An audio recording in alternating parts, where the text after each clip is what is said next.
सोमवार का दिन भगवान शंकर को समर्पित होता है।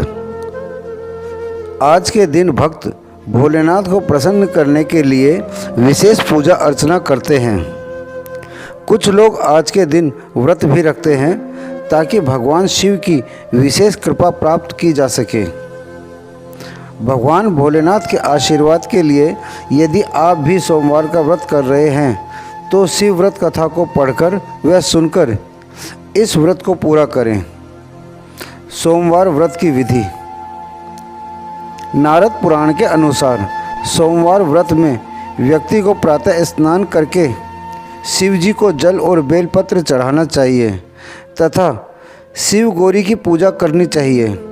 शिव पूजन के बाद सोमवार व्रत कथा सुननी चाहिए।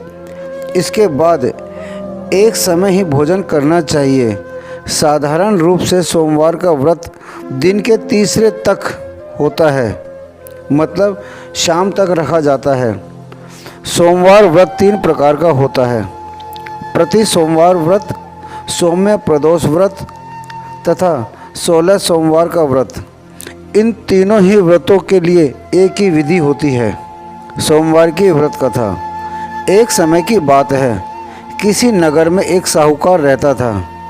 उसके घर में धन की कोई कमी नहीं थी, लेकिन उसके कोई संतान नहीं थी।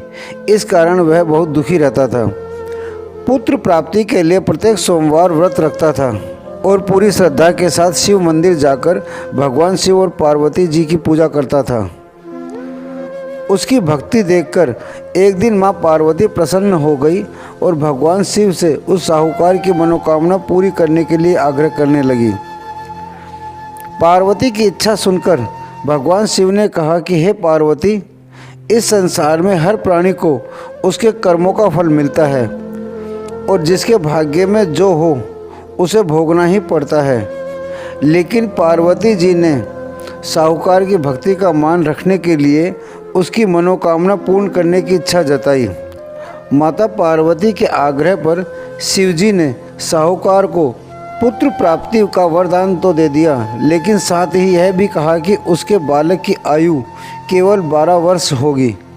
माता पार्वती और भगवान शिव की बातचीत को साहूकार सुन रहा था। उसे ना तो इस बात की खुशी थी और ना ही दुख। वह पहले की भांति शिवजी की पूजा करता रहा। कुछ समय के बाद साहूकार के घर में एक पुत्र का जन्म हुआ। जब वह बालक 11 वर्ष का हुआ तो उसे पढ़ने के लिए काशी भेज दिया गया। साहूकार ने पुत्र के मामा को बुलाकर उसे बहुत सारा धन दिया और कहा कि तुम इस बालक को काशी विद्या प्राप्ति के लिए ले जाओ और मार्ग में यज्ञ कराना। जहाँ भी यज्ञ कराओ वहाँ ब्राह्मणों को भोजन कराते और दक्षिणा देते हुए जाना। दोनों मामा भांजे इसी तरह यज्ञ कराते और ब्राह्मणों को दान दक्षिणा करते काशी की ओर चल पड़े। रात में एक नगर पड़ा जहाँ नगर के राजा की कन्या का विवाह था, लेकिन जिस राजकुमार से उसका विवाह होना था वह एक आंख से काना था। राजकुमार के पिता ने अपने पुत्र के काना होने की बात को छुपाने के लिए एक चाल सोची। साहूकार के पुत्र को देखकर उसके मन में एक विचार आया। उसने सोचा, क्यों ना इस लड़के को दूल्हा बनाकर राजकुमारी से विवाह करा दूं। विवाह के बाद उसको धन देकर विदा कर दूंगा और राजकुमारी को अपने नगर ले जाऊंगा। लड़के को दूल्हे के वस्त्र पहनाकर राजकुमारी से विवाह करवा दिया। लेकिन साहूकार का पुत्र ईमानदार था। उसे यह बात न्याय संगत नहीं लगी। उसने अवसर पाकर राजकुमारी की चुन्नी के पल्ले पर लिखा कि तुम्हारा विवाह तो मेरे साथ हुआ है, लेकिन जिस राजकुमार के संग तुम्हें भेजा जाएगा वह एक आंख से काना है। मैं तो काशी पढ़ने जा रहा हूँ। जब राजकुमारी ने चुन्नी पर लिखी बातें पढ़ी तो उसने अपने माता पिता को यह बात बताई। राजा ने अपनी पुत्री को विदा नहीं किया, जिससे बारात वापस चली गई। दूसरी ओर साहूकार का लड़का और मामा काशी पहुँचे और वहां जाकर उन्होंने यज्ञ किया। जिस दिन लड़के की आयु 12 वर्ष की हुई उसी दिन यज्ञ रखा गया। लड़के ने अपने मामा से कहा कि मेरी तबीयत कुछ ठीक नहीं है। मामा ने कहा कि तुम अंदर जाकर सो जाओ। शिवजी के वरदान अनुसार कुछ ही देर में उस बालक के प्राण निकल गए। मृत भांजे को देखकर उसके मामा ने विलाप करना शुरू कर दिया। संयोगवश उसी समय शिवजी और माता पार्वती उधर से जा रहे थे। पार्वती ने भगवान से कहा, स्वामी मुझे इसके रोने के स्वर सहन नहीं हो रहा, आप इस व्यक्ति के कष्ट को अवश्य दूर करें। जब शिवजी मृत बालक के समीप गए तो वह बोले कि यह उसी साहूकार का पुत्र है जिसे मैंने 12 वर्ष की आयु का वरदान दिया। अब इसकी आयु पूरी हो चुकी है। लेकिन मातृ भाव से विभोर माता पार्वती ने कहा कि हे महादेव, आप इस बालक को और आयु देने की कृपा करें, अन्यथा इसके वियोग में इसके माता पिता भी तड़प तड़प कर मर जाएंगे। माता पार्वती के आग्रह पर भगवान शिव ने उस लड़के को जीवित होने का वरदान दिया। शिव जी की कृपा से वह लड़का जीवित हो गया। शिक्षा समाप्त करके लड़का मामा के साथ अपने नगर की ओर चल दिया। दोनों चलते हुए उसी नगर में पहुँचे जहाँ उसका विवाह हुआ था।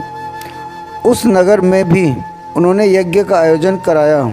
उस लड़के के ससुर ने उसे पहचान लिया और महल में ले जाकर उसकी खातिरदारी की और अपनी पुत्री को विदा किया।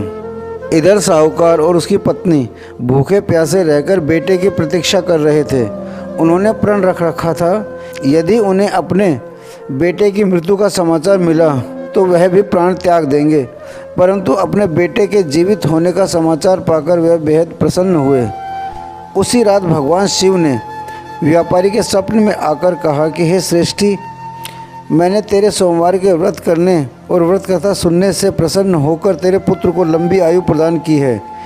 इसी प्रकार जो कोई सोमवार का व्रत करता है या कथा सुनता है या पढ़ता है, उसके सभी दुख दूर होते हैं और समस्त मनोकामनाएं पूर्ण हो जाती हैं। जय भोलेनाथ की।